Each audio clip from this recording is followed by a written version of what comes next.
I definitely feel the Queen's hand was forced. I think that by marrying Camilla, Charles is taking the royal family into dangerous new territory. The King of the United Kingdom, Charles III, is one of the most powerful men in the world. As monarch, his every move is scrutinized. But there's one personal struggle that's been kept behind palace walls, and it involves his wife, Queen Camilla. The king has described her recent actions as torture, and this has led to a lot of tension. What has been happening between the two? Join us as we reveal how King Charles escaped Queen Camilla's torture, including the clash between duty, love, and the relentless demands of the crown. The torture of restriction. In recent months, Queen Camilla, who is very concerned about her husband's health, has tried to limit King Charles's hectic schedule. Her well-intentioned efforts to lessen his workload have left Charles feeling restricted, frustrated, and, in his own words, tortured. Camilla's worry comes from facts that can't be argued with. The king's health has been bad, and his doctors have told him to be careful. Camilla has tried to protect him from the stresses of work by insisting on fewer commitments and lighter schedules. She is always thinking about the big picture.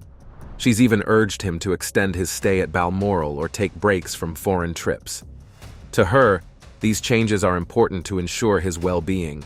But for Charles, the limits feel like shackles and torture, preventing him from realizing his purpose. It gets more interesting. There is friction between them because they have very different ideas about what should happen, not because they hate each other. Camilla sees a man who needs to take it easy, heal, and recover. Each event Charles doesn't make it to is seen by him as a missed opportunity to serve the people and make his reign significant. He is determined to keep going, as one source put it, which has made things difficult between the royal couple. The quarrel started at Balmoral Castle, where they were meant to be having a relaxing vacation. Charles cut short their holiday by just a few days to attend a difficult royal occasion. It was said that Camilla was angry, not because the proposal wasn't important, but because the timing seemed risky given his health. She thinks that these times of healing are not optional, they are required. But Charles saw the interruption as an important duty, and he put his work ahead of everything else. This dynamic is not uncommon among the royal family. Even Queen Elizabeth II faced questions about how she balanced her personal life with the obligations of her position, but Charles's circumstances are unusually difficult. Unlike his mother, who succeeded to the throne at a young age, Charles started his reign later in life. Every day brings a new sense of urgency, a ticking clock telling him that his time as king is limited. This sense of urgency drives his refusal to slow down, despite the cost to his health and personal relationships. Camilla sees her effort as more than just safeguarding Charles from overwork. It is also about preserving their partnership. She has been a loyal companion, but she is also aware that his unwavering work ethic may have long-term consequences for both his health and their marriage. According to sources close to the pair, she is becoming increasingly frustrated as Charles ignores her pleas to slow down. She has tried to conceal her concern with flippant remarks in public, but behind closed doors, the situation is far from insignificant. The king's schedule in recent months has been nothing short of rigorous. In June alone, he balanced trooping the color, royal ascot, and entertaining the Emperor and Empress of Japan, among other commitments. The pace is relentless, and even palace insiders have privately expressed reservations about its sustainability. Charles's inability to delegate or stand back reveals his deeply held view that being king cannot be done halfway, but this worldview provides little opportunity for compromise, affecting his relationship with Camilla, who struggles to prioritize his health. The royal staff has taken note of Camilla's fears. Some in the palace have rallied around her, asking for a lighter burden for the king, but Charles's determination has proved tough to overcome. He sees each royal responsibility as a component of the broader jigsaw that characterizes his reign. Skipping even one event seems like letting down the institution he has dedicated his life to leading. The issue has resulted in an emotional impasse. Charles, burdened by his duty, feels misunderstood by those who advise caution. Camilla, on the other hand, sees a guy pushing himself to the limit, unable or unwilling to acknowledge the need for balance. Their opposite viewpoints have transformed what should have been moments of unity into sources of strife. This chapter of their story is about the collision of two deeply held convictions rather than right and wrong. Camilla's determination to protect Charles and their future together stems from feelings of love. Charles's desire to move forward originates from a lifetime of dedication to his responsibilities. Neither is willing to give in, leaving the question of how to resolve their disagreements hanging in the air.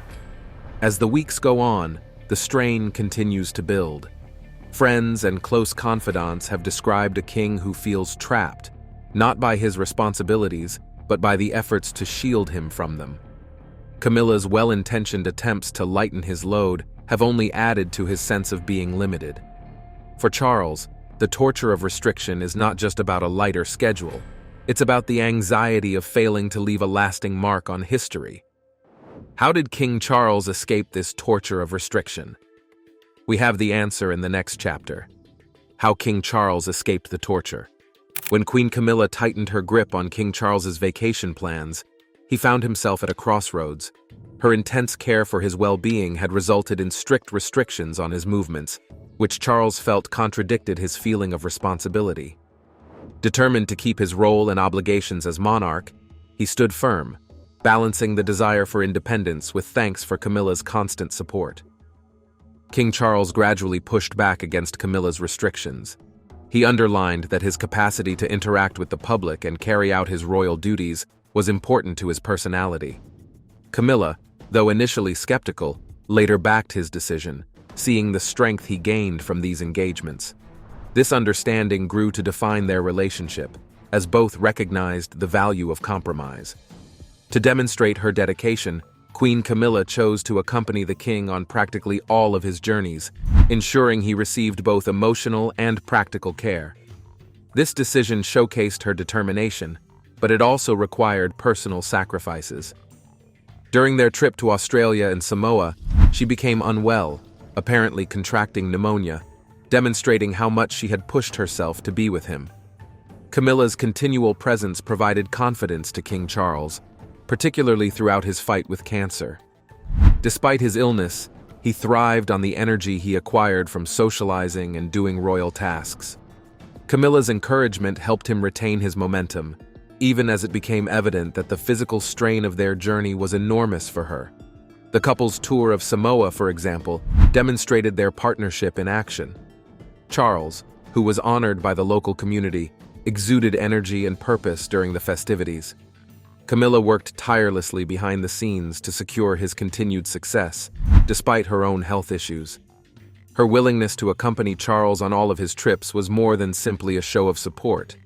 It reflected her belief in his role and the strength of their relationship. Her first restrictions had angered him, but they eventually led to a deeper understanding between them. Camilla's presence became an essential part of his journey, allowing him to fulfill his duties while managing his health. Their story of overcoming these obstacles demonstrates their perseverance as a couple. By standing firm, Charles regained the freedom to carry out his royal duties, and Camilla became an invaluable collaborator in his undertakings. This precise balance allowed the king to carry out his obligations while appreciating Camilla's care at every stage. Despite the difficulties along the way, their relationship got stronger as each learned to respect the other's point of view. Camilla's resolve to persevere through her own difficulties to support Charles cemented her place as a vital ally in his life. Their united journey, distinguished by sacrifice and understanding, eventually enabled them to excel in their respective roles. Let's take a look at the relentless demands of the cross and why the king is not willing to sit back and relax. The crown and its relentless demands. As king, Charles bears a huge burden of responsibility. His days are dominated by efforts to address some of the world's most important concerns, such as the climate crisis, social inequality, and the residual effects of past injustices. He feels that his position is more than just a ceremonial one, but a platform for driving change, and this belief motivates him to stay active and committed, regardless of his age or personal issues. Charles's dedication to environmental conservation has been the foundation of his reign and previous role as Prince of Wales. He continues to advocate for climate change mitigation efforts, such as renewable energy projects and sustainable farming techniques. His involvement extends to international forums, where he encourages world leaders to work together to safeguard vulnerable populations from the severe effects of global warming, which disproportionately affect Commonwealth countries. The king's schedule is relentless. During recent overseas trips, despite health issues and medical advice recommending caution, Charles maintained a pace that would weary anybody half his age. His decision to continue with these trips, which involve many engagements each day, demonstrates his strong sense of duty. He sees these visits as an opportunity to meet with people, listen to their concerns, and encourage collective action. Charles also works to promote unity within the Commonwealth, a diverse group of states that he sees as a unique platform for collaboration. He has spoken about the importance of addressing colonialism's legacy and the injustices that it perpetuates. While he refrains from joining in political battles or apologizing for Britain's past, he promotes open, respectful discourse about history and its repercussions, believing that knowing the past is necessary for constructing a more equitable future. Beyond environmental and historical concerns, Charles is profoundly committed to youth empowerment and education. He supports programs that try to provide young people with the skills they need to flourish in a constantly changing world. By supporting programs in technology, the arts, and vocational training, he intends to create opportunities that will benefit entire communities and inspire a new generation of leaders. Despite the physical demands of his tasks, Charles finds strength and purpose in his job. Those close to him are concerned about his health, but he sees his hectic schedule as a reflection of his identity and a moral commitment to the people he serves. To him, stepping back or slowing down feels like a betrayal of his devotion. Charles's initiatives are frequently criticized, particularly by those who believe he should engage more directly with contentious issues like reparations for slavery. But he approaches these topics with caution, understanding the anguish of the past while remaining within his constitutional limitations. His primary focus remains on creating dialogue and leveraging his influence to highlight issues that require global attention. Every speech, engagement, and handshake displays King Charles's desire to leave a lasting impact. In his opinion, the constant demands of his position are not burdens, but rather opportunities to serve and inspire, no matter how heavy the crown feels. The unexpected friendship. Elton John and Princess Diana had an interesting, and somewhat under the radar, friendship that many fans of both icons can't stop talking about. They met in the 1980s, when Diana, who had become one of the most famous women in the world, was drawn to the young, popular Elton, who had come to perform at Prince Andrew's birthday party. Elton John, known for his warm personality and deep compassion, became an unexpected but close friend to Diana, providing her a safe space away from royal protocols. Their bond was not merely one of fame, but seemed to offer both of them a kind of sanctuary amid their own struggles. They shared a bond so deep that what Elton John has come out to say about Princess Diana recently would be regarded as super important by any follower of Buckingham Palace politics. Here's an interesting detail. By 1991, Diana was admired as the crown jewel of Britain, known for her kindness, elegance, and beauty that charmed people worldwide. Princess Diana worked to call attention to those in need. She often visited children who were in the hospital. During a trip to Pakistan in 1996, she famously cradled a young cancer patient. But beneath this image, she faced deep personal struggles, dealing with a difficult marriage and trying to balance her own emotional needs with the pressures of royal life. This drew her to Elton, someone who also knew the highs and lows of fame. Elton John grew up in the Hollywood spotlight and faced expectations from a young age. He became a celebrated songwriter and singer, winning multiple Grammy Awards. Even with his success, his personal life was filled with struggles. He battled addiction and health issues and had rocky relationships, often appearing in the tabloids. According to Elton, his strength in facing these challenges made him a strong person, a quality Diana likely admired. But there's also the fact that Elton wasn't the only star to offer support to Diana, who often found kinship with those outside royal circles. George Michael, Freddie Mercury, and Liza Minnelli, to name a few, were among those who held Diana close, drawn to her genuine kindness and empathy. Elton also said these relationships often allowed Diana a moment of relief, letting her express herself freely and connect with people who understood the challenges of fame. Her friendship with Freddie Mercury, for example, was said to be one of light-hearted escapism. He would even help Diana disguise herself for outings, allowing her to feel like anyone else for a few hours. On a more deeper level, however, the friendship with Elton John went beyond the pedestal one would ordinarily place in any regular friendship. It went beyond what she shared with Freddie, Liza, or George Michael. It was a protection against the numerous foes Diana had to deal with in the Buckingham Palace, one of whom surprisingly was Prince Charles, her husband. That's shocking, right? Well, let's get into it. Protecting Diana from Charles and the palace. Behind her public image as the beloved people's princess lay a life filled with struggles. The scrutiny and pressures Princess Diana faced took a toll on her mental health. Her marriage to Prince Charles was marked by difficulties from the beginning. Princess Diana, she was just 20 years old when she married Prince Charles, but there were signs of trouble already in the relationship even before she walked down the aisle at St. Paul's Cathedral in London. With Charles's ongoing relationship with Camilla Parker Bowles casting a shadow over Diana's hopes for a fairy tale romance. This heartbreak, coupled with the expectations placed on her as a royal, left her feeling isolated and deeply unhappy. As Diana later openly admitted, she struggled with depression, an eating disorder, and an overwhelming sense of loneliness, even with the adoration she received from millions worldwide. Diana's willingness to discuss these struggles publicly in interviews, particularly her famous 1995 interview with the BBC, shocked the royal family and British society at large. Her frankness about her own issues with self-worth and her admission of betrayal within her marriage were a path nobody in Buckingham Palace would dare toll. Why was this the case? The British royal family has always sought to project a certain image to the public, so the press and media representation of the family was tightly controlled. This is a story for another day, but you certainly must have gotten the drift. Diana's marriage to Prince Charles was celebrated as a fairy tale, but the reality behind the scenes was far more complicated. She faced numerous challenges within the royal household, particularly with the pressures of public life and an increasingly troubled marriage.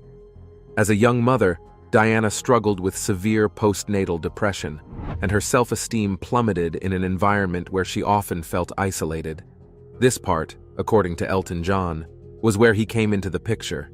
He knew what Prince Andrew was doing to her, and he felt the best he could do for a friend was to present her a space of peace. As Diana's marriage to Prince Charles began to deteriorate, a dashing prince sweeps a beautiful young woman off her feet and marries her in a lavish wedding. When Prince Charles married Lady Diana Spencer, the world watched, quite literally. Her friendship with Elton John grew more and more, and eventually became a source of public interest. Meanwhile, in her marriage to Charles, nothing joyous was exactly happening. In fact, both partners, Princess Diana and Prince Charles, eventually admitted to infidelity, further exposing the cracks in their union. The release of tell-all biographies, including Andrew Morton's Diana, Her True Story in 1992, revealed the depth of Diana's suffering to a shocked public. Interestingly, Prince Charles saw the growing fondness Diana and Elton enjoyed and was envious of the dynamics. He tried everything within his power to stop the wheel of their friendship. In fact, Elton John would later discover that Princess Diana's sudden refusal to write the foreword of his book, Rock and Royalty, was due to the persuasive power of Prince Charles against the endeavor. Elton said it was super shocking to him because Diana had shown maximum enthusiasm about the project in the past, but suddenly stopped without stating a reason.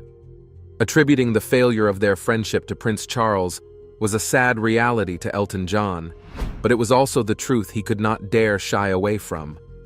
The drifting apart was even much painful because their friendship had offered each of them a glimpse of freedom and emotional refuge amid their own battles. Meanwhile, according to the tell-all biography of Princess Diana Andrew Morton's Diana, Her True Story in 1992, while Diana would sacrifice her friendship for Prince Charles, she remained resolute in not being gagged by palace politics. Diana continued to speak openly about her emotional challenges in interviews. Do you think Mrs. Parker Bowles was a factor in the breakdown of your marriage? Well, there were 3 of us in this marriage, so it was a bit crowded. Especially the famous television interview with journalist Martin Bashir, where she admitted her struggles with self-worth and the relentless scrutiny that came with her position. By 1992, Diana and Charles formally separated, and Diana embarked on a path toward independence. Their divorce was finalized on August 28, 1996, after prolonged negotiations. This was exactly where the story took a different turn. Brace yourself for the shock. Elton John and the dying days of Diana. Though she retained her public role, Diana lost her royal title of Her Royal Highness. The divorce settlement provided her with financial security, but Diana had to forge a new identity outside the formal bounds of the monarchy. Even so, she remained a beloved figure, admired for her warmth and ability to connect with people from all walks of life. This, more importantly, gave Diana a chance to re-establish her lost friendship with Elton John. They were seen on several occasions, happy and fond of each other's company. Diana also took a unique approach to raising her 2 sons, Princes William and Harry. Determined to give them a grounded upbringing, she brought them along to hospitals, orphanages. There was not just one admirer for the princess on Valentine's Day, but hundreds. She came to visit sick children at Great Ormond Street Hospital, where she opened a new kidney unit. And homeless shelters to expose them to different realities beyond royal privilege. She also shared ordinary experiences with them, like riding public transportation and dining at fast food restaurants, in an attempt to instill empathy and awareness of the world outside palace walls. But even after separating from Prince Charles, Elton John notes that the worst was just about to come. What exactly happened? Diana continued to face serious issues.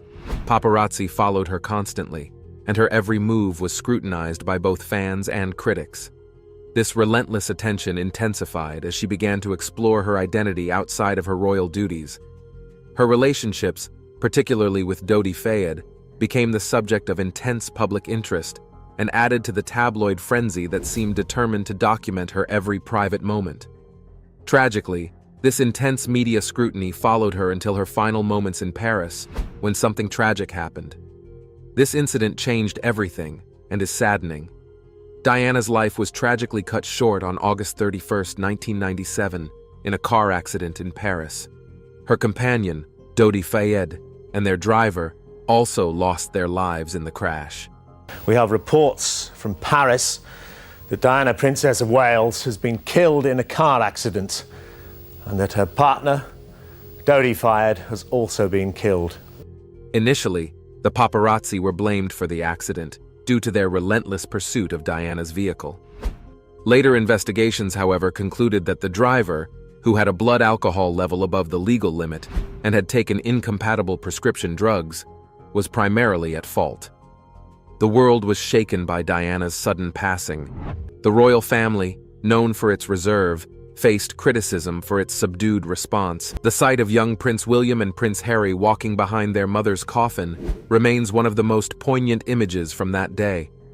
As no other person could be deemed worthy of this feat, Sir Elton John performed a rewritten version of Candle in the Wind at the ceremony, singing, "Goodbye, England's Rose, may you ever grow in our hearts."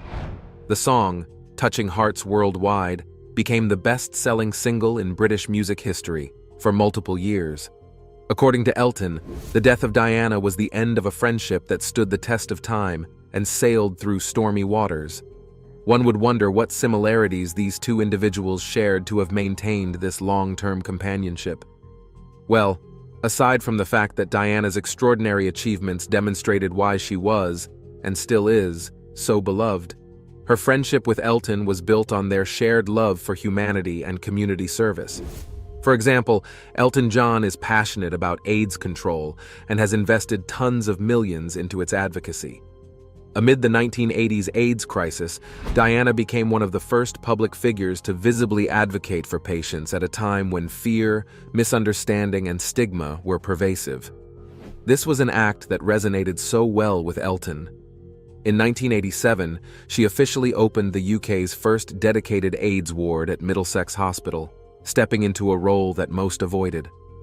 It was here that Diana defied convention by shaking hands, ungloved, with an AIDS patient. As she entered, to the delight of the staff, she clearly wasn't wearing gloves. And she shook hands with all the nurses, doctors, and all 10 patients on the ward. An act broadcast worldwide. Her gesture debunked the common myth that AIDS could be spread by touch, which many believed at the time, and emphasized a message of compassion over fear. The powerful symbolism of that handshake resonated globally, shifting perceptions about AIDS patients, but more importantly, swept Elton completely off his feet. Also, in one of her most famous humanitarian acts, Princess Diana took a bold step, literally, onto a landmine field in Angola. Visiting the war-torn country with the Halo Trust, a British charity focused on mine clearance, Diana's involvement significantly propelled the movement for an international ban on landmines, leading to the Ottawa Treaty's signing just months after her death. In 2019, her legacy was honored as her son, Prince Harry, retraced her steps on the same Angolan soil, embodying the mission Diana began. Her bravery and compassion not only reshaped how the world viewed landmine issues, but also inspired a humanitarian cause that endures to this day. What do you think was the underlying issue of why the marriage of such a great person as Princess Diana took such a downward turn? But Charles's ambiguous statement, "Whatever in love means," whatever in love means. Well, it obviously means two very happy people. Yes. Once again, congratulations. Well, from us, congratulations. Thank you very much. Prompted many to speculate about his actual thoughts. Standing on the brink of marriage, Prince Charles was conflicted about himself. A strong sense of obligation to the royal family overcame him, and he began to view himself less as a man searching for real love and more as a prince looking for a good marriage. He was drawn to Diana's charms, but his true feelings remained for Camilla, his ex-girlfriend. Who are you referring to? Camilla. Why would I care about her? Because I care about her! Morning, noon, and night I care about her! Diana was a very beautiful lady who's to be married at quite a young age. Her father had advised her to marry whomever she loves, and she was convinced about Charles. Charles departed from his recently engaged partner in March 1981 to spend 5 weeks traveling by plane to Australia and New Zealand. After his departure, Diana was observed sobbing at Heathrow Airport. She later claimed that it wasn't because of his departure, but rather because, just before he left, he had made a heartbreaking phone call to Camilla Parker Bowles. The royal couple got married in July of 1981. It was a momentous occasion, the lavish event of the century. Diana wore an Elizabeth and David Emanuel dress in their Westminster Abbey wedding, which was broadcasted to an estimated 750 million viewers on July 29th. Before walking the aisle, Diana voiced her reservations. Just a few days before his wedding to Diana, Charles had one final lunch with his ex, Camilla Parker, during which he gifted her a bracelet inscribed with the letters G and F. Diana found this bracelet along with a hoard of other jewelry Charles had ordered as presents for a number of women with whom he had been close during his bachelor years, as a way of thanking them for their companionship. Diana stormed out of the office, blown into a jealous rage. Diana's sisters recall her expressing doubts and unhappiness about the marriage. Their father, Earl Spencer, also played a crucial role in persuading Diana to reconsider her decision to cancel the wedding. He calmed her down and pointed out the potential consequences of breaking off the engagement so close to the wedding date, citing it as an act of gross discourtesy to the prince and the royal family. Later on, this unresolved love would become a major source of conflict in her marriage. A lot of people believed that Charles picked Diana because she was the ideal royal wife, a lady noble enough for the family and capable of producing heirs to carry on the tradition. From the moment Diana came into the public eye, particularly after her widely publicized lavish wedding, she was the subject of constant media attention. What do you think about Queen Camilla's concern for King Charles? Should the king take a break? Kindly share your answers, thoughts, and opinions in the comments section. If you enjoyed the video, make sure you like, share, and subscribe to this channel to enjoy more videos like this. Also, click the next video shown on your screen. You will enjoy it.